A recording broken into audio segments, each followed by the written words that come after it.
오늘은 이사야 61장 1절에서 3절까지 말씀으로 성령의 기름 부으심이라는 제목으로 같이 잠깐 말씀 나누고자 합니다. 우리가 신앙생활 하면서 여러 그런 신앙적인 용어들을 사용을 하는데요. 그 중에서 사용하는 것 중에 오늘 이 말씀의 제목처럼 성령의 기름 부으심이라는 그런 용어를 사용합니다. 이 용어는 기도를 하실 때에 대표 기도를 하신다든지 그럴 때도 성령의 기름을 부어 달라는 기도를 하기도 하고, 또 찬양 인도자들이 멘트를 할 때 오늘 성령의 기름을 부어 주소서 이렇게 멘트를 또 하기도 하고요. 혹은 좀 더 성령 사역에 많이 강조점을 찍고 있는 은사주의 계열의 어떤 교회라든지, 더 나아가서는 좀 신사도 계열의 이런 교회들이 좀 이 용어를 아주 많이 아주 빈도수 높게 사용하는 것을 봅니다.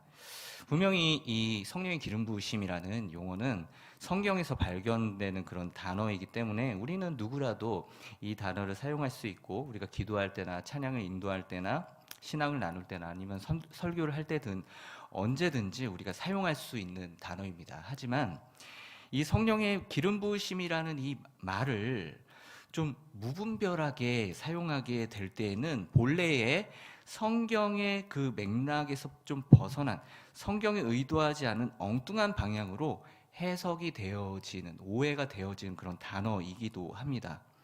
저는 그래서 오늘 먼저 이 성령의 기름 부으심이라는 단어가 본래 의도에서 조금 벗어나서 본질을 벗어난 어떤 그런 경우의 쓰임에 대해서 짚어보고, 오늘 본문 말씀을 중심으로 성령의 기름 부으심을 우리가 어떻게 이해하고 또 우리의 삶 가운데 적용해야 할지 같이 오늘 함께 살펴보려고 합니다. 먼저 성령의 이 기름 부으심이라는 이 말을 쓸 때 보통 어떤 상황이나 맥락에서 좀 사용이 되는 것을 보게 되냐면, 어떤 권능이나 능력이나 큰 감동 같은 것들이 나타날 때 쓰이기도 합니다. 가령 어떤 찬양팀이 찬양을 하는데 악기나 싱어들을 통해서 뭔가 굉장히 어떤 감동적인 감동을 주었을 때, 그 건반에, 키보드에, 보컬에 성령의 기름 부으심이 있었다, 이렇게 말하는 찬양팀 리더도 본 적이 있었고요. 혹은 어떤 은사주의 계열이나 빈야드, 이렇게 빈야드 운동 들어보셨는지 모르겠는데, 빈야드 운동이나 신사도 계열 중에 어떤 성령 사역을 아주 지나치게 강조하는 그런 쪽에서는 성령의 기름 부으심을 어떤 힘이 강력하게 사람의 몸을 강제적으로 장악하는 어떤 그런 현상을 말하기도 합니다. 그래서 이렇게 그들은 이제 그것 성령의 기름 부으심이라고 얘기하는데, 그것이 일어나면은 갑자기 몸에 경련이 일어나면서 부르르 떨면서 전기에 감전된 것처럼 바닥에 쓰러지거나 몸이 떨리거나, 무슨 또 자기 몸이 주체할 수 없이 이상한 성령춤이라고 그들은 말을 하는데, 성령춤을 추는 등 이런 이해할 수 없는 춤이나 움직임을 하거나 이런 등등을 성령의 기름 부으심을 받는 것으로 이해를 하는 것이죠. 이런 쪽 말고 또 신비주의에서는 막 성령의 기운이 막 몸으로 흘러가는 걸 본다고 합니다.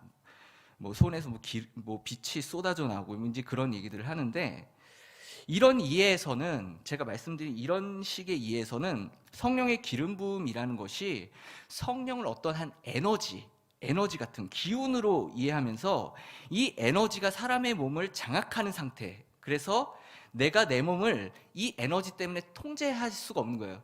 그러니까 이 퓨즈가 나가는 거예요. 내가 의식을 가지고 의식이 나가면서 무엇인가 비인격적인 힘에 의해서 통제되는 그런 상태, 이제 이런 것들을 성령의 기름 부으심이라고 말을 하고요. 심지어는 신사도 계열이나 이런 쪽에서는 성령의 기름 부으심을 받은 사람이 다른 사람에게 이렇게 전해주기도 합니다.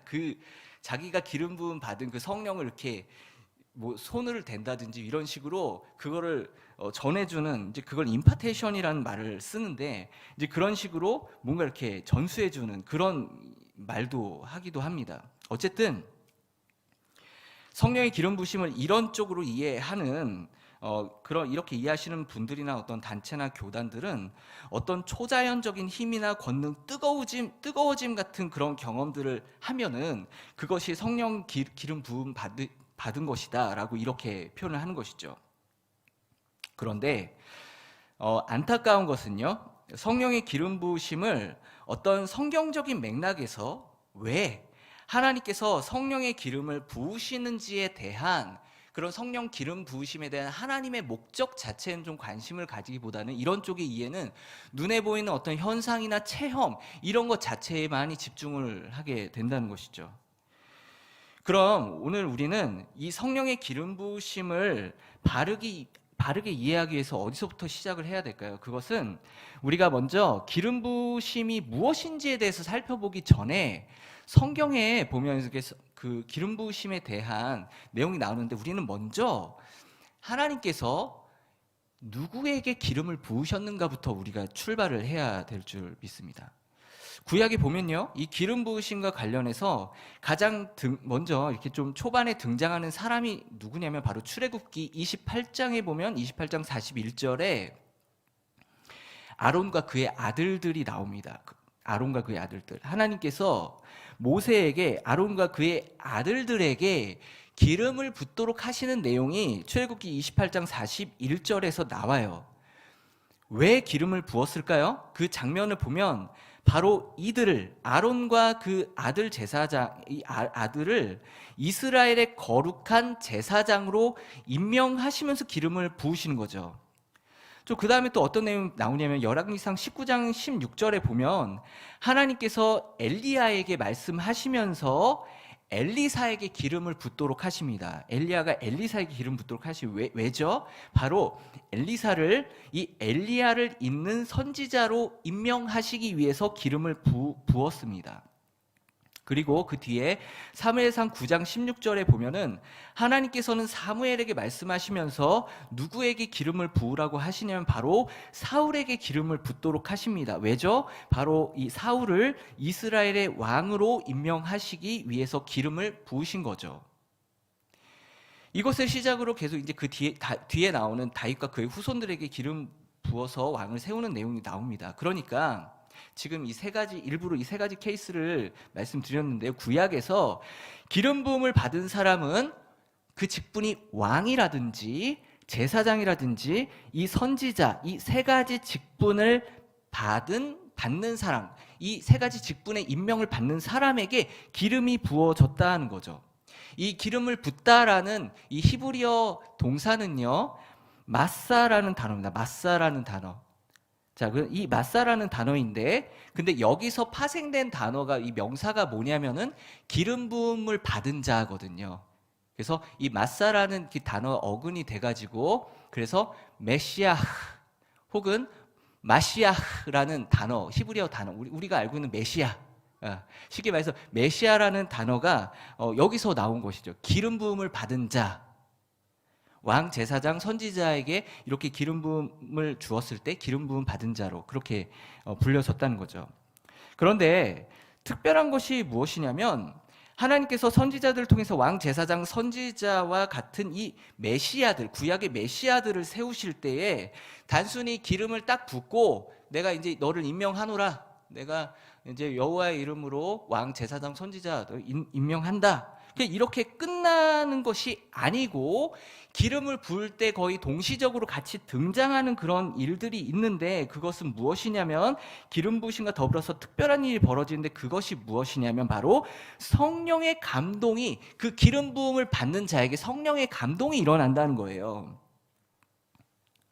자, 그것을 잘 보여준 사례가 다윗인데요. 사무엘상 16장 13절을 보면 사무엘이 다윗에게 기름을 부을 때 무슨 기록이 있었습니까? 거기 보면요, 이날 이후로, 그러니까 기름 부음을 받은 이후로 다윗이 여호와의 영에 크게 감동되니라 라고 기록되어 있습니다. 그러니까 왕, 제사장, 선지자라는 하나님의 부르심과 직분을 받을 때에 하나님께서는 어떤 대리자를 통해서, 선지자를 통해서 기름을 부으실 뿐만 아니라 기름 부음을 받는 그 메시아들에게 성령에게 크게 감동하도록 하셨다는 거예요. 근데 여기서 좀 오해될 수 있는 게 뭐냐면 우리는 감동이란 단어는 우리의 감정이 움직인다 이런 말 아닙니까? 그래서 우리 뭐 감동받았다 이렇게 우리가 생각하는데 여기서 감동은 그런 의미가 아니라요. 성령에게 감동되었다라는 것은, 이 말은 여호와의 영이 기름 부음을 받은 자를 강하게 하셨다는 뜻입니다. 강하게 하셨다. 혹은 주어진 임무를 성공적으로 일할 수 있는 상태로 만드셨다라는 것이 바로 성령의 감동을 받았다라는 상태예요. 이게 마음이 뜨거워졌다. 그냥 그런 어떤 마음의 상태, 주관적인 상태를 말하는 것이 아니고 그 기름 부음을 받은 자에게 성령이 임함으로 인해서 그래서 더 이전보다 지혜로워지고 더 유능해지고 더 권능이 세진 상태가 되도록 그렇게 만들었다는 거죠. 그러니까 하나님께서 기름 부음을 받은 자에게 성령에게 감동되도록 하신 이유는 바로 그 기름 부음을 받은 아주 중차대한 그런 사명을 받은 자로서, 즉 왕, 제사장, 선지자로서의 역할을 아주 잘 감당할 수 있도록 전에 없었던 그 기름 부음을 받는 자에게 전에 없었던 능력이나 어떤 자질을 갖추도록 하시기 위해서 성령을 베푸시고 성령의 감동을 받도록 하셨다는 것이죠. 여러분 삼손 아시죠? 삼손이 뭐 메시아다 이런 표현이 나와 있지 않지만 성령의 감동을 받았다라는 똑같은 표현이 나와 있습니다. 삼손은 사실 이 머리카락 이렇게 하고 나서 결국에는 힘이 빠지잖아요. 그게 원래 삼손의 모습인 거예요. 아무것도 아닌 사람이었던 거예요. 아무것도 아닌 사람인데 그 사람에게 여호와의 신이 감동되니까 그를 유능하게 하시니까 그 블레셋 군사들을 이길 수 있는 어마어마한 힘을 소유할 수 있게 된 것이죠. 그리고 그 뒤에 사울에게 성령이 임하셨을 때는 어땠습니까? 우리 사울 되게 별 볼 일 없게 생각하지만 초창기엔 괜찮았어요. 그래서 암몬이 길르앗을 농락할 때 성령의 감동이 될 때 소를 각 지파별로 보내고 그리고 그 암몬은 그냥 박살을 내버렸습니다. 이 사울이. 그러니까 그 힘을 성령의 감동이 될 때 하나님께서 그 성령을 통해서 이 사울이 싸울 수 있는 능력과 그 권한과 권위를 부여하셨다라는 거죠. 그러니까 하나님께서 쓰시기 위해서 부르신 그 기름 부음 받은 자에게 성령을 보내셔서 그냥 임명만 하신 게 아니고 그 사람이 그 일을 능히 감당할 수 있도록, 그 전에 아무것도 아니고 별 볼 일 없는 사람이었는데 성령의 감동을 통해서 능력을 갖게 되고 지혜를 갖게 되고 그 일을 감당할 수 있는 모든 조건들을 이 성령을 베풀어 주심을 통해서 얻게 하신다는 것이죠. 그런 맥락에서 볼 때 우리는 오늘 본문 이사야 61장 1절부터 3절까지의 내용, 우리 봉독해 주신 그 내용을 잘 이해할 수 있게 되는데요. 오늘 본문에는 기름 부음을 받은 한 사람이 등장합니다. 그 사람은요, 이 앞에 나오는 이사야 40장부터, 그러니까 앞으로 이스라엘이 멸망하게 될 것이고 뭐 이제 그렇게 될 것인데 40장에서부터 이 멸망한 이스라엘을 다시 하나님께서 회복시키시고 구원하시고 구속하시는 어떤 하나님이 세우신 기름 부어 세우신 종이 나타난다는 거예요. 그러니까 그 기름 부음 받은 자는 그 구약의 여러 기름 부음을 받은 메시아들과 다른 궁극적인 기름 부음을 받는 53장에 나와 있는 그 고난받는 종 있잖아요. 고난받는 종. 자기 백성을, 죄인들을 위해서 고난받는 그 종인데요. 그 고난받는 종 메시아를 가리킵니다. 다시 한번 본문 1절부터 3절까지 제가 읽어드리겠습니다. 주 여호와의 영이 내게 내리셨으니 이는 여호와께서 내게 기름을 부으사 가난한 자에게 아름다운 소식을 전하게 하려 하심이라. 나를 보내사 마음이 상한 자를 고치시며 포로된 자에게 자유를, 갇힌 자에게 노임을 선포하며 여호와의 은혜의 해와 우리 하나님의 보복의 날을 선포하여 모든 슬픈 자를 위로하되 무릇 시온에서 슬퍼하는 자에게 화관을 주어 그 죄를 대신하며 기쁨의 기름으로 그 슬픔을 대신하며 찬송의 옷으로 그 근심을 대신하고 그들의 의의 나무 곧 여호와께서 심으신 그 영광을 나타낼 자라 일컬음을 받게 하려 하심이라. 아멘. 자, 이 궁극적인 종은요, 이사야 당시에는 아직 나타나지 않은 사람으로서 앞으로 장차 이스라엘을 궁극적으로 구원하시기 위해 나타나실 그분이 말씀하시는 예언의 내용이에요. 그분이 내가 이렇게 하면서 말씀하신 내용이에요. 이 내용은 크게 두 문장으로 구분됩니다. 여호와의 영이 내게 임하셨다는 것과요, 그 여호와께서 나에게 기름을 부으셨다라는 이 크게 두 내용으로 우리 이해할 수 있습니다. 이것을 자연스럽게 연결하면 이런 거예요. 여호와께서 메시아 자기 자신에게 기름을 부으셨기 때문에, 그래서 하나님께서 메시아로서의 사명을 주셨기 때문에 뭐죠? 나의 주 여호와의 영이 나에게 임하였다는 거예요. 이해가 되시죠? 예, 사명을 주셨기 때문에 그 사명을 감당하기 위해서 여호와의 영이 나에게 임했다라는 거죠.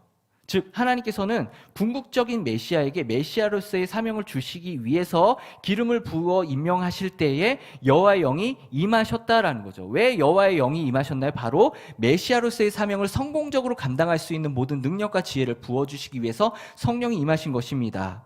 그럼 그 다음에 딸려 나오는 목록은 뭐죠? 가난한 자에게 뭐 좋은 소식 전하고 마음이 깨어진 자를 고치고 이게 쭉 나오는데, 이것은 바로 뭐냐면 하나님께서 궁극적인 메시아에게 주실 이제 사명인 거예요. 그 뒤에 나오는 내용은.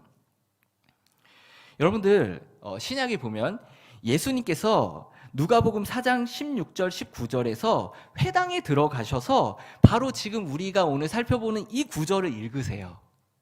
쭉 읽으세요. 왜 읽으셨을까요? 그리고 왜 예수님께서는 갈릴리에서 하신 사역이 뭐였냐면 복음을 전하는 것과 하나님 나라를 선포하는 것과 병든 자를 고치고 귀신을 내쫓는 일을 하셨어요.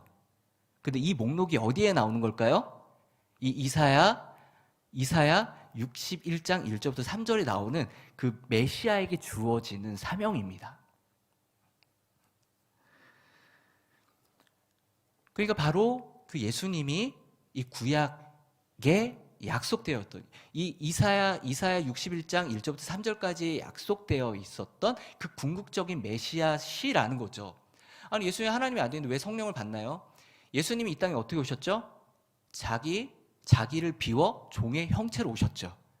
그 권능을 가신 하나님께서 종의 형체, 종의 상태로 오셨다는 거예요. 똑같은 베이스에서 시작하셨다는 거죠. 그래서 예수님이 그냥 자신이 가지신 신성으로 사역하신 게 아니고 이 세례 요한에게 세례를 받잖아요. 세례를 받을 때 하늘에서 비둘기 같은 성령이 임하죠. 그죠? 그것이 바로 성령이 내려오신 것입니다. 예수님의 사역은 거기서부터 시작되잖아요. 그죠? 그러니까 성령이 내려오심을 통해서 성령을 받으시고 그리고 그 뒤로 능력 있게 사역을 하십니다. 공생의 사역을 그전엔 안 하시다가 그 뒤로부터 능력 있게 그 공생의 사역을 하셨다라는 거예요.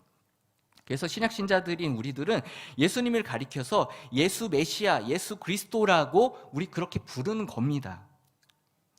그러면 이러한 예수님의 기름 부으심과 성령의 임하심이 그렇다면 지금 우리들에게 어떤 관련이 있을까요? 관련이 없는 게 아닐까요? 그냥 예수님에 해당되는 게 아닐까요? 그렇지 않습니다. 관련이 있습니다. 왜냐하면 우리는 예수님과 같은 궁극적인 메시아는 아니지만 예수님 지금 지상에 계셔요, 안 계셔요? 육신 입은 예수님은 하늘로 승천하셨죠. 승천하시기 전에 그 예수님께서는 제자들에게 그리고 하나님의 백성들에게 예수님이 하시던 사명을 위임하시고 가십니다. 위임하시고 가셔요. 그 관련 구절이 우리 성도님들이 잘 알고 계시는 사도행전 1장 8절의 유명한 구절인데 제가 읽어드리겠습니다. 오직 성령이 너희에게 임하시면 너희가 권능을 받고 예루살렘과 온 유대와 사마리아와 땅끝까지 이르러 내 증인이 되리라 하시니라. 예수님이 이렇게 말씀을 가셨거든요. 이것은 단순한 어떤 증인, 부활의 증인 그것도 맞지만 그것만이 아니라 바로 예수님께서 하시던 그 사역을 이어서 너희가 제자인 너희들이 이어서 하라는 말씀인 것이죠. 그런데 예수님은 이 제자들에게 그냥 임무만 주신 게 아니고 역시 마찬가지로 무엇을 약속하십니까? 성령을 약속하시는 거예요. 왜죠? 구약의 기름 부음을 받은 자들 그리고 궁극적인 메시아 예수님과 똑같은 거예요. 바로 우리가 그 하나님의 사명을 감당할 수 없는 우리들이 그 하나님의 사명을 감당할 수 있도록 성령의 부어짐을 통해서 능력과 지혜를 우리에게 베풀어 주시기 때문인 거예요. 그래서 오직 성령이 너에게 임하면은 너희가 권능을 받는다라고 말씀하신 거죠. 그 성령을 받아서 권능을 받는 것이 필요하다는 거예요. 그래서 사도행전을 보면요, 그 뒤에 사도들이 사역하는 그 내용 사건들이 쭉 나오는데요. 근데 요약하면요, 예수님이 하시는 사역이랑 똑같아요. 복음 전하고 하나님 나라 가르치고 병든 자 고치고 귀신 내쫓는 사역, 그냥 예수님이 하시던 사역 사도행전이 똑같이 하거든요. 제자들은 성령 받기 전에 그 복음서 보면 오합지졸이에요. 완전히 오합지졸. 막 자기 신변이 위험 느끼면 막 예수님 버리고 도망가고 이랬던 사람들인데 그 뒤에 어찌나 담대해지던지 고난을 받고 핍박을 받아도 찬송합니다. 막 복음을 전하고 능력이 나타나는 거죠. 예수 그리스도의 복음을 전하 하나님 나라를 가르치고 병든 자 고치고 귀신을 내쫓는 그 모든 고난 가운데서 넉넉히 그것을 이기고서 하나님 나라를 위한 사역을 감당할 수 있게 된 것입니다. 그 목적이 무엇입니까? 바로 하나님이 다스리시는 하나님의 나라를 확장할 수 있도록 하시기 위해서예요. 그럼 성령님이 사도들에게만, 제자들에게만 임했습니까? 아닙니다. 바로 사도행전에 등장하는 교회의 성도들에게도 임하였는데요. 그래서 그들도 하나님께서 교회에게 주시는 각자의 직분을 따라서, 부르심을 따라서 교회를 섬기고 세상을 사랑할 수 있는 그런 능력을 받게 된 것이죠. 하나님은 하나님 나라를 세우시기 위해서 사람들을 부르시고 그냥 임명만 하시고 기름만 부으신 것이 아닙니다. 직분만 주신 것이 아니고요. 그 직분을 감당할 수 있도록 성령을 통해서 권능을 부어주시고 그 사역을 감당할 수 있도록 도와주신다는 거예요. 저는 처음 시작할 때 성령의 기름 부으심에 대한 오늘날의 오해로부터 시작했습니다. 오늘날 많은 사람들이 성령의 기름 부으심에 대한 성경적인 의미를, 그 본질적 의미를 잘 알지 못한 채 무분별하게 그냥 뭐 능력 나타나면 성령의 기름 부으심이 임했습니다 이런 식으로 말을 한다는 거죠. 성령의 기름 부으심은 단순한 어떤 감동을 주기 위한 것이나 혹은 비인격적인 어떤 힘이 신체에 반응하여서 굴복하는 어떤 과정 따위, 어떤 그런 그런 체험에 그치는 것이 아니고요. 성령의 기름 부으심은 바로 하나님께서 하나님 나라를 세우시려고 직분자를 부르실 때, 그 부르심을 받는 소명자를 부르실 때에 그 직분을 감당할 수 있도록 능력과 지혜를 베풀어 주시는 성령님을 보내주시는 것이 바로 성령의 기름 부으심이라는 말이라는 뜻입니다. 결론을 맺겠습니다. 오늘날 교회를 이루는 우리들에게 하나님께서는 하나님 나라를 세우기 위한 영광스러운 직분을 우리에게 주십니다. 물론 스스로 그걸 차버리시는 분들도 있어요. 그냥 난 주일날 난 구원 받았으니까 난 주일날 예배만 보고 가겠다, 이렇게 그냥 썬데이 크리스찬으로 사시는 분들은 이걸 경험할 수가 없죠. 근데 하나님은 정말로 그 구원하시는 자에게, 하나님께서 구원하신 자에게 무엇도 주시냐면 구원만 하시는 것이 아니고 사명도 주신다는 것입니다. 하나님의 나라를 세우기 위한 영광스러운 직분을 주신다는 거예요, 반드시. 그래서 누군가는 말씀을 가르치는 자로, 누군가는 교회를 다스리는 자로, 누군가는 교회의 손과 발이 되어서 정말 여러 구석구석 곳곳에서 손과 발이 되어 섬기는 자로, 또 누군가는 찬양 인도하는 자로 하나님께서 그렇게 각각 부르신다는 것이죠. 이 부르심 가운데에서 뭐 덜 소중하거나 더 소중하거나 그런 부르심은 없습니다. 부르시는 분이 바로 하나님이시기 때문에 그 모든 부르심 하나하나가 곳곳에서 일하는, 그 손과 발이 되어서 일하는 모든 부르심 하나하나가 소중하고 귀한 것입니다. 하지만 하나님께서는 우리를 임명하시기 위해서 기름만 부으시지 않으셨습니다. 우리에게 성령을 부어주시는지를 믿으시길 바랍니다. 하나님의 사역을 감당할 수 있는 능력이 없는 우리들에게, 그런 마음조차 없는 우리들에게 하나님의 백성에 합당하게 살고 싶어 하는 그런 마음을 주시고 또한 능력을 주시는 그런 하나님께서 성령을 우리에게 부어주신다는 것이죠. 그 일만 떠넘기고 마시는 게 아니고 그 일을 주셨다면 우리 뭘 믿어야 될까요? 하나님이 성령의 기름을 부어주셔서 그 직분을 감당할 수 있는 능력도 주실 것을 우리는 믿어야 한다는 거예요. 따라서 하나님께서 부르실 때 여러분들 자신을 연말 되면 이렇게 막 콜링이 오잖아요. 그럴 때 많은 분들이 그런 거예요. 자기 자신만 보는 거예요. 그래서 저는 뭐가 안 돼서, 저는 뭐 쑥스러움이 많아서 뭐가 안 돼서 시간이 안 돼, 여러 가지 그런 말씀들을 하시는데 자기 자신을 보니까 그런 거예요. 누구를 봐야 될까요? 성령을 부어주시는, 성령의 기름을 부어주시는 하나님을 바라보아야 할 줄로 믿습니다. 그래서 그렇게 그냥 거절하면 안 된다는 거죠. 만일 우리에게 하나님에 대한 믿음이 있다면 부르시는 이가 그 사명을 감당할 수 있는 능력도 주실 것이라 믿는다면 우리는 아멘으로 받고 정말 하나님께서 성령 부어주신 것을 경험해야 할 줄로 믿습니다. 그렇다면 하나님께서는 성령으로 기름을 부으셔서 우리로 하여금 복음을 전할 지혜와 담력을 주시고 또 때에 따라서 병을 고치고 귀신을 내쫓으며 또 하나님 나라를 가르칠 뿐만 아니라 하나님 나라의 백성답게 살아갈 수 있는 모든 순종의 능력을 다 하나님께서 주실 줄 믿습니다.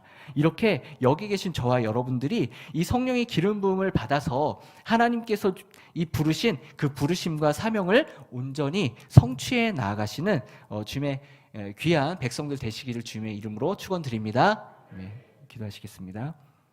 하나님 아버지, 우리 같이 연약한 자들을 주님 부르시고 하나님 백성 삼으실 뿐만 아니라 우리를 구원하실 뿐만 아니라 하나님 나라 확장에 귀하게 쓰시기 위해서 우리를 불러주셔서 감사합니다.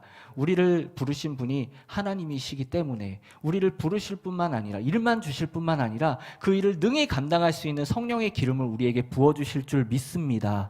아버지 하나님, 우리가 맹목적으로 성령의 부르심을 이해할 것이 아니라 단순히 내가 어떤 체험이 필요해서 그것을 구하는 것이 아니라 하나님 나에게 맡겨주신 그 귀한 사명을 감당하기 위해서 주님 권능을 달라고, 주님 지혜를 달라고, 성령의 기름을 부어달라고 하나님께 믿음으로 구해서 정말로 성령 부어주심을 경험하고 하나님의 능력을 경험하고 할 수 없는 자가 할 수 있는 자가 되는 놀라운 역사를 경험하여서 하나님께 영광 돌리는 우리 모두가 될 수 있도록 은혜를 베풀어 주시옵소서. 주님께 맡겨드리며 예수님의 이름으로 기도드립니다. 아멘.